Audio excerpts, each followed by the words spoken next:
Bonjour à tous, cette vidéo est une vidéo de démonstration du fichier Excel GeoObfuscator, qui est un fichier Excel pour l'obfuscation des macros VBA.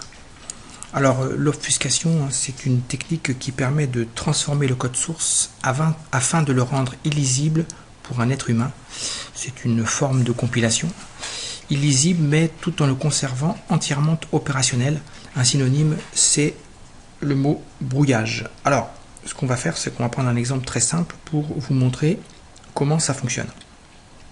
Alors, j'ai créé une macro donc de démonstration qui s'appelle démo obfuscator vidéo. Alors, dans cette macro de démonstration, bien, vous avez ici des commentaires. Vous avez la déclaration de variables avec les mots-clés dim, message 1, message 2, etc. Encore des commentaires. Ici, un test d'une valeur capée. Encore des chaînes de caractères. Et puis, l'affichage d'une boîte de dialogue qui sera affichée seulement si le classeur est en lecture seule. N'est pas en lecture seule, pardon, puisque c'est false. Et seulement si la variable messOn est à 1.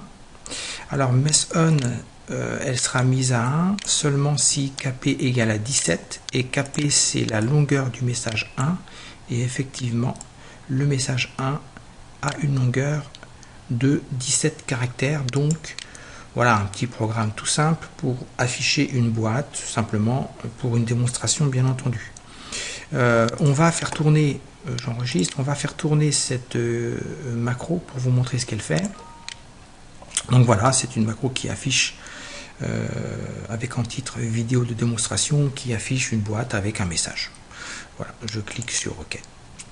L'idée, c'est de vous montrer comment ça fonctionne, donc de transformer cette macro à l'aide de l'outil GeoObfuscator, qui est en fait un fichier Excel comportant des macros. Alors, pour ce faire, je vais revenir donc dans ce classeur de démonstration, et puis je vais ouvrir, fichier ouvrir, le fichier GeoObfuscator qui se trouve ici. Non, pardon, il se trouve là. Donc, GeoObfuscator underscore José underscore ou1 fr.xlsm. Alors, une information importante, hein, c'est que vous ne devez pas modifier ce nom de fichier, parce que si vous le faites, ce fichier, cet outil ne fonctionnera plus, tout simplement. Voilà, il faut le savoir. Donc, si vous avez récupéré une autre une version avec un autre nom, eh bien, elle risque de ne pas fonctionner. Revenez à la source, revenez sur mon site pour prendre la dernière version. C'est toujours dans la forêt qu'on trouve les meilleurs arbres. Voilà. Alors, quand on ouvre ce fichier, eh bien, il vous indique que ce fichier est en lecture seule. Effectivement, c'est une des conditions pour qu'il puisse fonctionner. Donc, pas besoin de mot de passe. Vous cliquez sur lecture seule. À l'ouverture de ce fichier Excel, donc GeoObfuscator vous affiche un message qui vous indique que cet outil ne fonctionnera pas si, alors soit si le classeur n'est pas en lecture seule, je viens d'en parler, soit si le classeur a été renommé, je l'ai dit tout à l'heure, ou bien soit si ce classeur a été modifié. Donc, si cela vous arrivait, si cet outil ne fonctionnait plus, eh bien, il suffirait de télécharger la version originale sur le site World Wide Web joséouin.fr.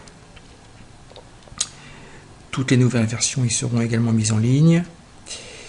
Et bien sûr, je finis en vous disant que je vous souhaite une très bonne utilisation de cet outil et j'espère qu'il correspondra à vos attentes. Je clique sur J'ai compris. Avant de cliquer sur J'ai compris, je profite de cette fenêtre pour donner une information qui est peut-être inutile pour la plupart des gens qui sont en train de visionner cette vidéo. c'est le fait que si les macros ne sont pas activés au niveau sécurité des macros, eh bien vous aurez cet affichage.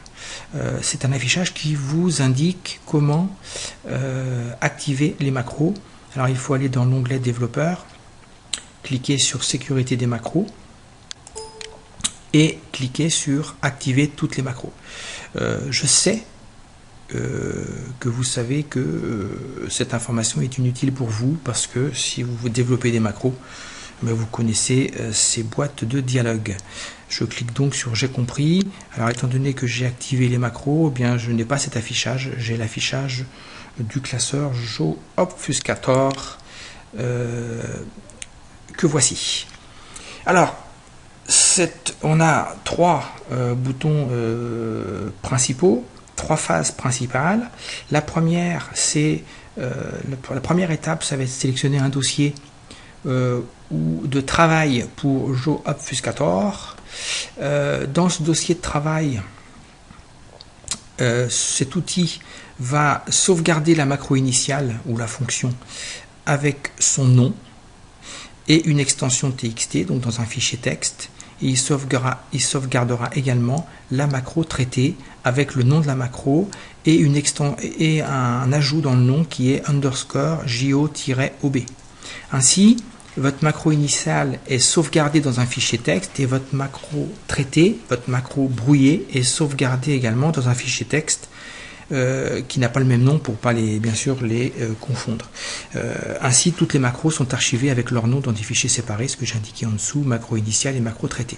Il est important de dire et de rappeler que GeoObfuscator n'écrase aucun contenu, n'efface aucune macro. Et bien au contraire, il pourrait même être vu comme un outil d'archivage des macros, puisque bien sûr vous pourriez faire manuellement, vous pourriez créer manuellement des fichiers texte où chaque nom serait égal au nom de la macro, mais vous savez très bien que si vous avez plusieurs macros, beaucoup de macros, ça devient assez vite fastidieux. GeoObfuscator permet de le faire directement. Donc dans cette première phase, eh bien, je vais sélectionner un dossier, je vais sélectionner Publish Demo, c'est celui-là, voilà, et je clique sur OK. Donc Excel, cet outil va afficher le chemin complet qui se trouve ici. Donc c'est le même dossier pour le sauvegarde de la macro à traiter, la sauvegarde de la macro à traiter et la sauvegarde de la macro qui sera brouillée, qui sera donc traitée. Voici donc la première phase. Vous voyez ici dans cet affichage que l'on aura les variables de la macro qui vont s'afficher ainsi que les chaînes de caractères. Alors on est donc arrivé à la deuxième phase. On va lancer GeoObfuscator. Alors dans cette fenêtre, on a plusieurs moyens d'entrer le contenu de la macro initiale. Le premier moyen, c'est d'ouvrir un fichier texte. Pour l'instant, on n'en a pas créé. Mais si vous aviez déjà créé auparavant des fichiers texte avec vos macros, eh bien, vous pourriez ouvrir un fichier texte ou bien de coller le contenu du presse-papier, soit en cliquant ici sur coller, soit en utilisant la touche de raccourci CTRL-V. Et ensuite, on pourra lancer GeoObfuscator. Alors ici, je n'ai pas créé de fichier, bien entendu, donc puisque c'est une démonstration, donc on va retourner dans le Microsoft Visual Basic Editor, et puis voici la vidéo de démonstration. Je l'ai fait tourner tout à l'heure, voilà, et là, cette boîte de dialogue. Et donc je vais sélectionner l'ensemble de la macro, clic droit, copier, et je vais revenir dans le fichier Excel. L'outil est sous la forme d'un fichier Excel, et je vais cliquer sur lancer GeoObfuscator, puis je vais cliquer sur coller.